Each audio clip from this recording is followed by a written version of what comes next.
Before the bells were silenced and the doors were sealed with lead, before the name of the cathedral was scraped from stone and memory alike, there was a night when an entire empire chose to look away.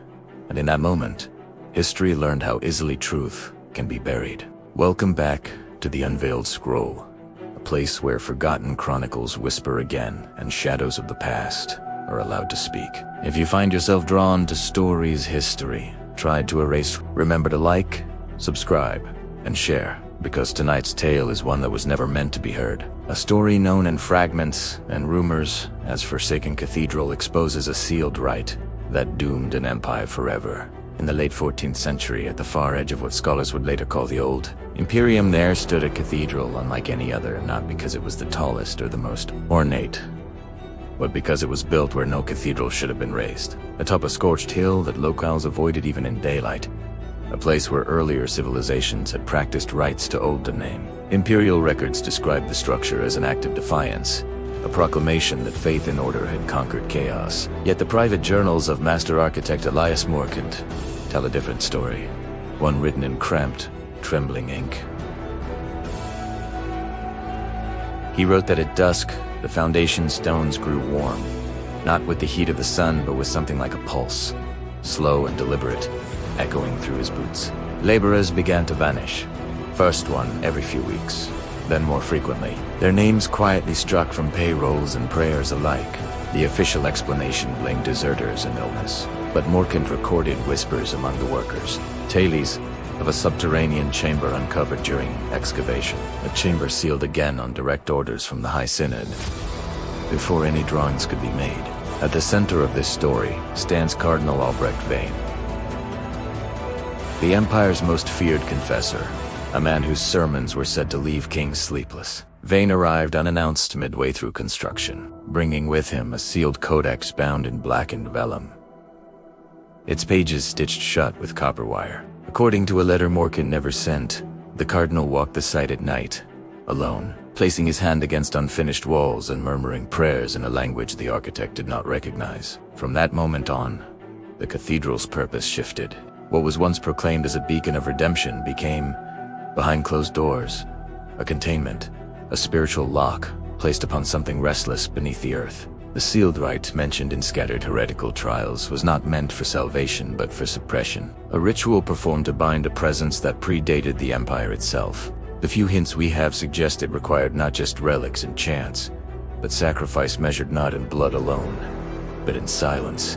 An agreement by those in power to deny what they knew. When the cathedral was finally consecrated, bells rang for 3 days. Yet witnesses described the sound as wrong, flattened, as if swallowed before it could travel. Pilgrims who entered reported overwhelming dread, some collapsing without visible cause, others emerging changed, their eyes unfocused, their speech halting, as though part of them had been left behind inside. Within a decade, the empire began to fracture. Harvests failed in patterns to cease to be chants. Rebellions ignited simultaneously across distant provinces, and imperial decrees grew increasingly erratic, obsessed with unity while enforcing secrecy. Chroniclers later blamed economics and war, but the private correspondence of governors tells of dreams shared by thousands. Dreams of a vast door beneath a burning hill, a door straining against its seal. As we move deeper into this forgotten chapter, the question sharpens like a blade. What exactly was bound beneath the Forsaken Cathedral, and why did the act of hiding it cost an empire its soul? In the next part, we will descend further into forbidden testimonies, and the final night when the sealed rite failed. So stay with me, because the darkest truths are always revealed one layer at a time. The testimonies that survive the purges are fragmented, copied in margins, and hidden beneath prayers. But when assembled, they form a chilling continuity that can no longer be dismissed as coincidence. One such account comes from Sister Maribel of the Silent Rule, a woman sworn to never speak aloud, whose confessional notes were discovered centuries later sewn into the lining of a funeral shroud.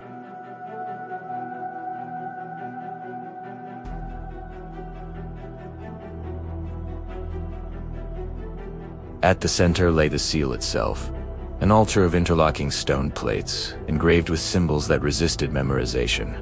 sliding from the mind the moment one looked away. Marivel's hand trembled as she described the sound that filled the chamber during the rite. Not a roar or a scream, but a pressure, as though the air were being folded inward, compressing breath and thought alike. She noted that each renewal required a greater offering than the last, not because the presence demanded it, but because it was learning, testing the resolve of those who sought to bind it. Cardinal Vane, once unyielding, began to change after the third rite. His sermons grew shorter, his gaze distant, and his confessions to the inner circle revealed doubt, a fatal crack in the ritual's foundation.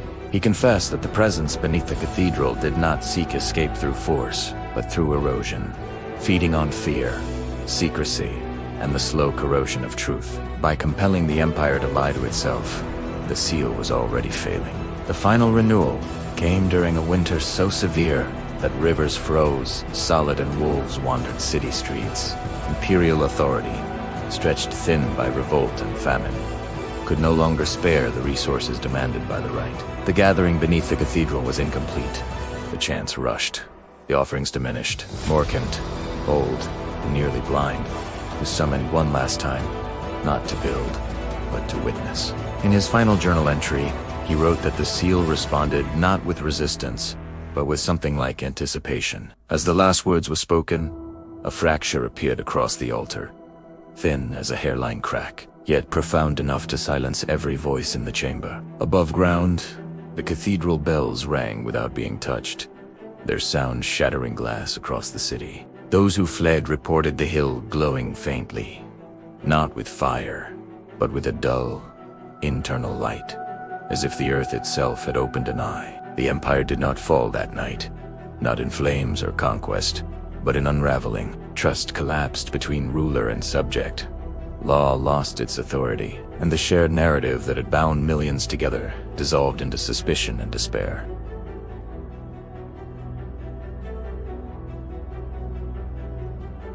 The sealed rite doomed the Empire not because it failed, but because it succeeded too well, teaching an entire civilization that survival required denial, and that truth was a threat to order. And as long as the ruins of that cathedral lie buried beneath layers of earth and forgetfulness, the lesson endures, waiting for the next empire brave enough, or foolish enough, to build upon a silence it does not understand. There is one final record, often dismissed as apocrypha, that completes this dark arc, and explains why the Forsaken Cathedral was not merely abandoned, but deliberately forgotten. It appears in an anonymous manuscript catalogued only as the ninth account, written in a steady hand long after the Empire's collapse. By someone who claimed to have been a child acolyte on the last night, the seal was laid to rest. According to this voice from the ruins, the presence beneath the hill was never fully released, nor was it fully contained. Instead, it reached an accord, not with priests or kings, but with the idea of empire itself. The author writes that, as the cathedral was a final rite was performed above ground, not recorded in any canon, a ritual of erasure in which names, places, and events were systematically removed from memory, archives, and maps. This was the true price demanded, not blood, but remembrance. The Empire agreed to forget why it fell, and in doing so ensured that no future power would learn from its failure. The child described standing at the edge of the square as officials fed documents into great braziers, watching ash rise like black snow while elders wept without knowing exactly what they were losing. In the days that followed, the cathedral vanished not through destruction, but through omission, roads redirected, chronicles revised. Generations taught that nothing of importance had ever stood upon that hill. The manuscript ends with a warning written in a different ink, as if added later by a trembling hand, stating that the presence beneath the earth does not hunger for dominion or worship, but for repetition, for the endless cycle of civilizations building over buried truths, mistaking silence for safety. If this account is to be believed, the doom of the Empire was not a singular event, but a pattern set in motion, one that continues wherever societies choose comfort over clarity and order over honesty. And so, as we close today's unveiling, remember that history's darkest chapters are rarely marked by monsters or miracles, but by agreements made in fear and sealed with forgetting. Thank you for journeying with me through this forbidden chronicle here on the Unveiled Scroll.